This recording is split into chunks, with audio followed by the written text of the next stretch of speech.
Hi everyone, my name is Matt Jarbo. This is the Mundane Matt channel, and this is a subject that's going to be very condensed. It's hard to talk about, but ultimately it's condensed because we are still scratching the surface of looking into everything that Robert Randy Stair had to say leading up to him taking two shotguns to the Weiss supermarket in Eaton Township, Pennsylvania on June 7th and killing his coworkers. This was not a random act of violence. This was a maliciously and well thought out attack. And just listening to him talk about it is one of the most frightening and chilling things I've ever heard. And I'm a person who 100% loves informative murder porn and cold case files and things like that. True crime is super fascinating to me. This is scary.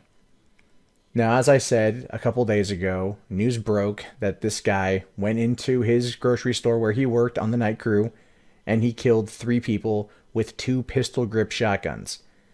And as more information comes out about him, one thing was learned. He ran a Twitter account under the name Robert Blaze. And the account was very, very, very active in terms of posting about what he was planning on doing. His YouTube channel has many videos, including one called Suicide Tapes, where he was, like meticulously and to the minute planning months in advance how he was going to execute his final plan. This is a guy who was watching everyone he worked with and plotting where they went at what time, how much time he had to kill him, and he was ready to do it. And not only that, he killed them with the 2 pistol grip shotguns that he had named Rachel and Mackenzie. And not only did he name them, he gave them Twitter accounts and created personas for them. Like when I first heard the story, I thought disgruntled employee goes in and kills people, and that's horrible, horrible in and of itself. But then you get into the nitty gritty. You get into the nitty gritty of it, and it's shocking to the core. And for me, it's not what he did, like him planning it, that's shocking to the core. It's that he was so brazen about it. He was so public about it. And no one said anything. No one tried to stop him. His Twitter account has a few hundred people on it. His YouTube account has 800 plus subscribers. No one said anything. No one said anything. This guy idolized the Columbine shooting, in part because of the celebrity that came from Eric Harris and Dylan Klebold committing the act 18 years ago, 2 months ago. And I remember where I was when that happened, because I was a junior in high school. And he idolized these guys and very much wanted his own similar, I guess the only word I could think of is legend. He wanted to go down in infamy like they did, to be known forever for his act. A guy who was a self-described loner, posting video after video after video with his guns, talking about killing people, plotting it out meticulously, knowing where people go for 10 minutes, and then still trying to figure out if they're going to be in the bathroom or in the back office. So he has a proper idea of where they are, so he can go put pallets in front of the exits to make sure that no one can get out. That he wanted to act quick, but he wanted to just wound them so he could take it slow in what he did. And this guy knew exactly what he was doing, to the point of where he even goes and says in a May 11th blog that there's no way you can predict this happening. You can only endure it.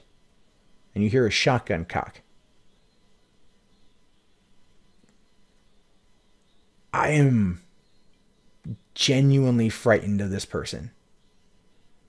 And I am wholly upset at those who read his Twitter feed and watch his videos and never once thought to say something. never once thought to come out and say something. I'm not assigning blame to those people. It's more of a question of why? Why didn't you come out and say something? This was such an obvious thing. This is, you know, I mean, Elliot Rodger was very similar in this regard a couple of years ago. Christ, that's been, what, 3 years since that happened? And, you know, he had his manifesto. He knew what he was going to do, but there were obvious signs, but they weren't as obvious as this. You couldn't get any more obvious than this. You couldn't get any more. This is a dude who wanted people to know what he was going to do, and no one stopped him. No one said anything. No one reported it to Twitter. No one reported it to YouTube. No one called, you know, no one tried figuring it out. No one did anything. And I guess it's no one's fault. You don't know what's true. You don't know what's fake. It's the internet, but goddamn, you get to a point of where it just becomes too late. And 3 people are dead, man. You know, and I know there's like edgelords out there that are trying to make jokes about this kind of shit, you know, and I think maybe even 20 years ago when I was a teenager and Columbine happened, I think we all made jokes as a way of coping. But I'm just curious why no one said anything. Right? You hear, it's not just, this isn't a new concept. If you see something, say something. It's not just designed for terrorism. If there are videos out there, not even like just audio recordings, but literal videos of a dude with a shotgun saying, I'm gonna go shoot up a store. Did y'all motherfuckers just think it was a goddamn performance piece?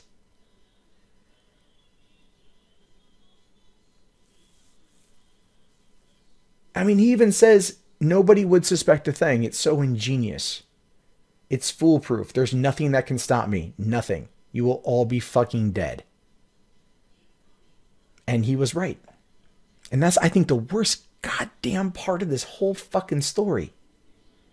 He was proven right. He wanted this so bad that he laid it out there in a brazen fashion, tempting fate to step in and stop him. And nobody did it. He goes on to say, I've been planning this for months, visualizing it, fantasizing about it. Now it's actually happening. He said this in a May 11th video. And listen to I will link to the channel if you guys want to hear it. I'm not going to play any audio here. It is chilling. Because he is calm, he is collected, he is confident, he is determined.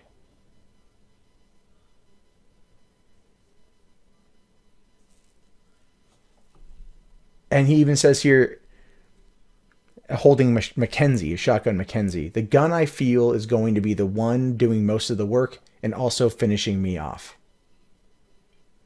That was his last act. He wanted to make sure he could go down in infamy. He wanted to make sure he could go down in history, and he wanted to make sure that people knew his name.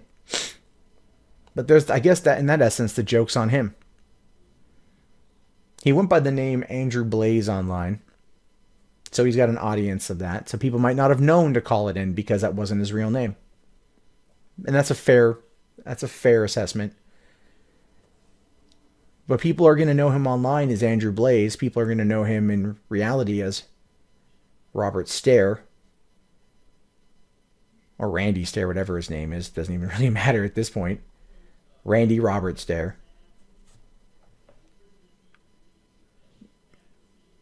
And after a few weeks, this will all be washed away when the next thing happens, the next event happens.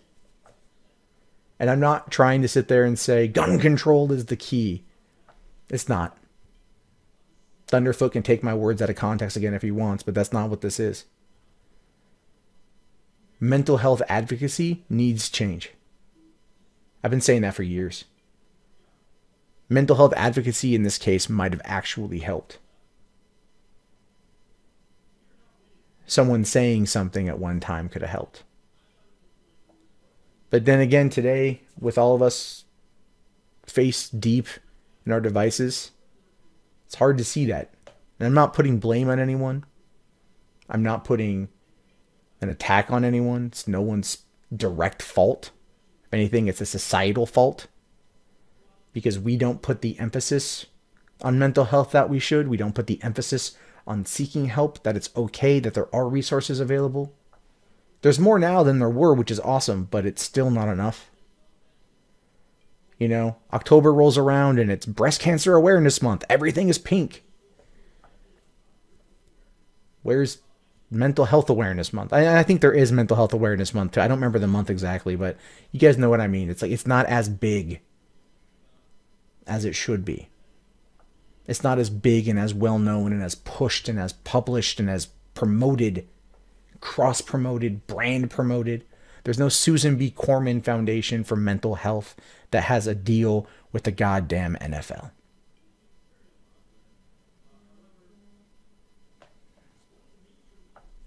To the families of the victims, I can only issue my deepest condolences. Anyone else out there who feels that they might be feeling the rage and anger at the world that this guy did, seek help, please. And doesn't even need to be with a counselor or a therapist or a psychologist. Just talk to a friend. If pent-up rage and aggression is building and priming to the point of explosion, relieve it by trying to talk to someone. You'd be amazed at how much that works. Makes me fearful for the future just in general. My own personal life, things have changed in the last few months that makes me fearful for the future in that regard. I just wish we could do better. I wish we could do better. I wish we could push it more. I want to push it more. That's where I very much want to give back in that regard. And this isn't about me. I just hope we're able, as a society, to draw more attention to these issues. I think we'll save more lives than not that way. But I put it to you. What do you guys think? Let me know in the comments below. Is there a way we can do more about this? Are we ever going to be able to prevent it? What are your thoughts? I'll talk to you guys later. Have yourself a good day, and peace out.